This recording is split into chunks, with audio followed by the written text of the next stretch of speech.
Minister, Stephen Joyce. Mr Speaker, today was the day the ministerial inquiry report into Novopay was released. And unlike what the Greens have just said in that last speech, where they seek to blame the ministers, the point of the report, I think, is clearly that there is blame to go round for all parties, and sadly nobody has acquitted themselves with great distinction in the introduction of this project. And there's a bigger question here, Mr Speaker, actually, because this is not the first ICT project that has had issues, and in fact it's not the first ICT project with the education payroll that has had issues. In fact, you can go back to the mid-1990s and the introduction of a payroll under another company's name, where there was again an inquiry, this time by the head of the Ministry of Education, about concerns in the way that that particular program was introduced, and the net result was a number of changes were made, and it was thought that these things would not happen again. So rather than just leaping to the political conclusion that the Greens seek to leap to, and no doubt other members of the opposition as well, it is important to take the time to at least read a few pages of the report and ask yourself what actually went wrong here. And sadly what went wrong was in a number of ways that the people that the public should be able to rely on, some of the staff, some of the suppliers in this instance, were not able to or did not finally perform their role well. And the problems with Novopay, as the report notes, have affected public trust and confidence in the Ministry of Education and, of course, also the wider public sector.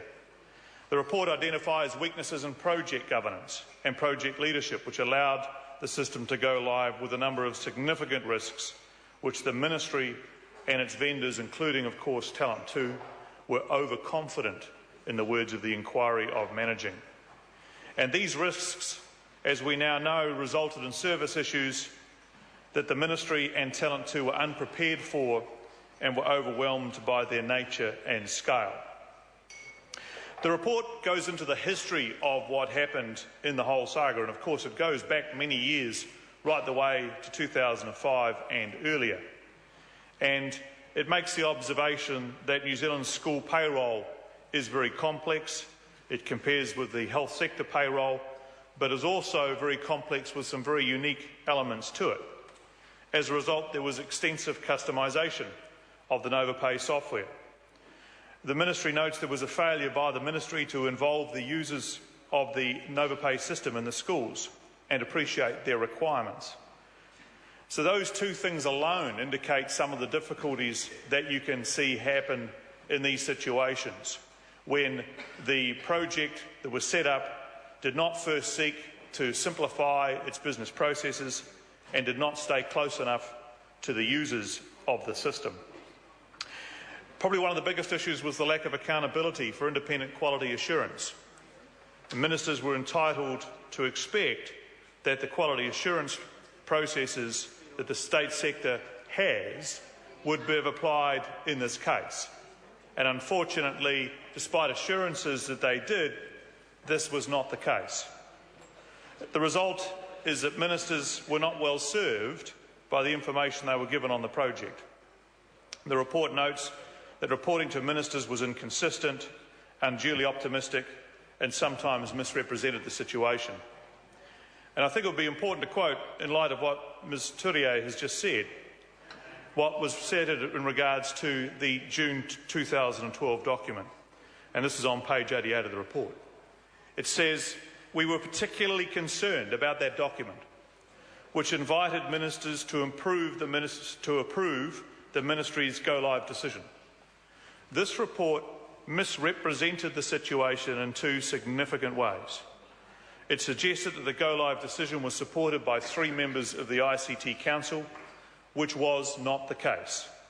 And it stated that confidence point 2 criteria had been met, when in fact a number either had not been met or were deemed to have been met, which was a lower criterion.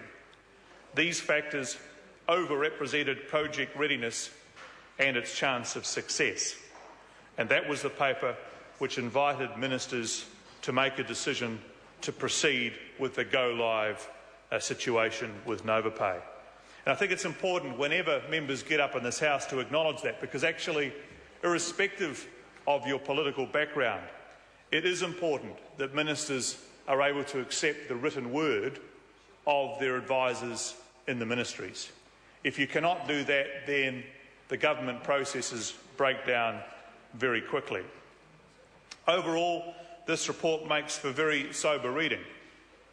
It confirms the view that there is a lot of blame to go round for the problems with the software program. And it does provide a greater understanding of the level of fault between the organisations involved. It mentions the ministry at significant length. And actually, you don't have to go far to know that the ministry has had issues which stretch back again for some period of time, many years in fact, including the period of the previous government. The Performance Improvement Review, or the PIF review, for the ministry just a couple of years ago was very sobering reading indeed, and unfortunately its difficulties are reflected in this report. But it is also the case of being able to rely on other advisers, and I note that the consultancy, the primary consultancy, has been mentioned in the report, PwC, also the State Services Commission and the Treasury as well. So it's fair to say that nobody has come out of it, none of the agencies involved, and none of the organisations contracted very well. And of course it mentions the key supplier, the Talent 2 organisation, which failed to meet a number of deadlines. But again, even that process was fraught, Mr. Speaker, because it became apparent as you read the report, or becomes apparent as you read the report, that the ministry changed the specifications significantly over the period of time the project was in development. So I think there are many places where people who have perhaps read the report already online this afternoon could shake their head and say, this is a real problem, this is a difficulty, why did this happen in this way? And I think when we come back to the issue of independent quality assurance, unfortunately in relation to that, I think you could make the observation, as I did myself earlier this afternoon at a press conference, that a process of groupthink developed where there was a drawing in of those who were there to provide that independent assurance for ministers into the project itself. The State Services Commission, PwC, others drawn into that project, Mr. Robertson, and basically not able to give that independent approach, that potential to say we should blow the whistle and not proceed necessarily with the project at this time. Like I say, Mr. Speaker, this list of issues that the report very adequately lists out brings a number of questions and lessons that need to be learned for the future, and the inquiry report lays those lessons out quite clearly for the public sector. Well, the member may say it's pretty basic, but actually it's pretty basic that perhaps some of the things that should have been done at the outset, seeing as we're laying a bit of blame around the place, and obviously the member seeks the desire to lay some blame, that those members on that side of the House who were part of some of the original decisions perhaps should have actually called for some process simplification before the process actually begun, instead of sitting there now today saying nothing to do with us, nothing actually happened when we were there, when quite fundamentally it happened over a significant period of time. So where to from here, Mr. Speaker? And it is very important to address the issues that go forward. There will be some issues that arise out of this report, and one of those issues will be, as the Secretary of Education has announced, an investigation into some employment matters, and that is appropriate. There will also be other consequences of some of the recommendations in this report, but more specifically, there needs to be a real think forward about how to handle these projects in future. And for my money, one of the key parts of it is to actually go through that business process assessment, to go there and say, can we change and simplify some of these processes before we make a big change in an ICT system in this regard. And I think it is incumbent on every agency to go through that exercise and to encourage the government of the day to try and make these simplifications before the process starts. For this particular system, we are in the process of remediation, and we have made some significant progress,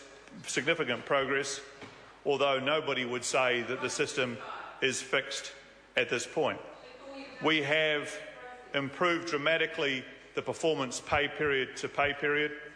We now have a situation where for 5 out of the last 6 payroll periods, the error rate has decreased to less than 0.5% of transactions, which is good progress. Last week, 88,500 people were paid a total of $173.53 million, and 29 staff were notified as not paid. So that has been reasonable progress. The second stage, of course, is the remediation, the dealing with the backlog of issues in the system. Firstly, the outstanding work, and there has been very, very large numbers of transactions that have to be caught up with, and we are making some pretty good progress in terms of outstanding pay instructions, the backlog of inquiries to the Ministry and leave balances. And I'm hopeful that these will be back to business as usual levels by the end of June. However, overpayments resolution is taking a longer period of time, and additional work is being done into the overpayments resolution system to speed up the clearance of those issues. The next area that has to be resolved, of course, is the resolution of software defects. This last weekend, a further 58 defects were closed, and they are now down to 14 Category 2 or very serious bugs left, 9 of which are targeted for closure in June. If we achieve even half of that number, then we will have fewer than 10 Category 2 bugs by the end of June, so we're on target to achieve that. But going forward, there is a number of things that now need to be addressed. Firstly, usability to encourage people to use the system online is very important. Secondly, the end-of-year, start-of-year issues that we had last year need to be solved.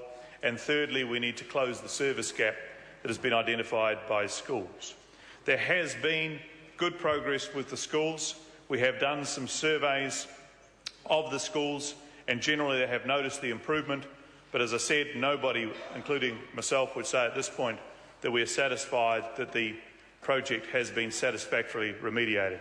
Mr. Speaker, I'd like to take the opportunity once again to acknowledge the hard work being done by everybody involved in this system, particularly the school administrators, but also the teams of people working hard at the Ministry and at Talent 2 and around the place to get this system back on its feet. There has been some heroic work by any number of people involved in dealing with the challenges that this system has laid out for them. I would also like to thank for their patience, severely tried at times, of the staff involved and the issues that have been apparent for individual staff members. Again, they have my assurance that we are working as quickly as we can to resolve those issues. And finally, Mr. Speaker, I'd like to take the opportunity. I appreciate that the opportunity for sober reflection may or may not be available in the House this afternoon, depending on how the next speakers decide to take their view, because no doubt Mr. Robertson et al.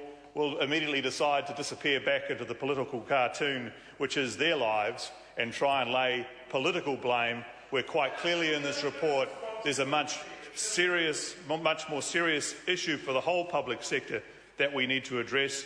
And perhaps it is not too much to hope that at least some of the speakers this afternoon would seek to address that issue rather than the political blame. But for my money, I know that every member of the government is very disappointed in the outcome of this program.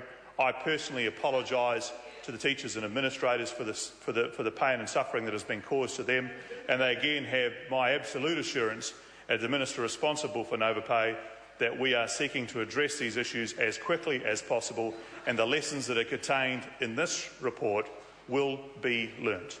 Thank you, Mr. Speaker.